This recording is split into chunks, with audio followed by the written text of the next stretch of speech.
রবিবারের এই রোদ ঝকঝকে দুপুরে আমি আর এলেনা চললাম ফিলাডেলফিয়া শহরে অর্থাৎ ফিলিতে একটা ছোট্ট ট্রিপে। ফিলাডেলফিয়া যাওয়ার পথে এই ট্রেনে করে যেতে যেতে আমার আজ থেকে 30 বছর আগের কথা মনে পড়ছিল। তখন আমি কলকাতা শহরের মেট্রোতে করে এমনইভাবে স্কুল কলেজে যাওয়া আসা করতাম। সত্যি সময় কেমন দৌড়ে চলে বলো। ওয়াওয়া এই স্টোরটা নর্থ ইস্টের একটা কনভিনিয়েন্স স্টোরের চেন আর বেশ পপুলার। টিনেজারদের অনেকের মধ্যেই যেমন জানি এলেনার খুব ফেভারিট।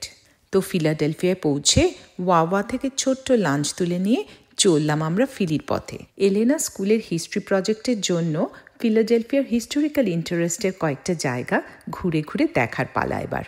তো এই জায়গাগুলো দেখার পর এলেনাকে জিজ্ঞাসা করেছিলাম, এগুলো দেখে তোর এই ট্রিপটা বা ট্যুর কিভাবে সামারাইজ করবি?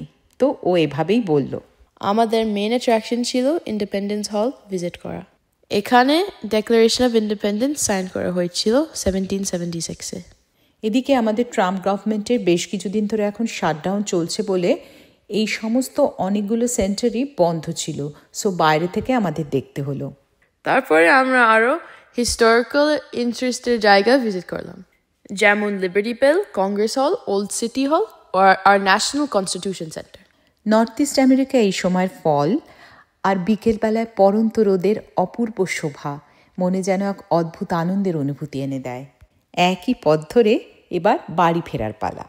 আর বাড়ি ফেরার পথে খবর পেলাম Indian women's cricket team world কাপের চ্যাম্পিয়ন হয়েছে। হুররে! বলতে হয় ভালো দিনেই আমি আর এলেনা গার্লস ডে আউটে বেরিয়েছিলাম। সবাই ভালো থেকো।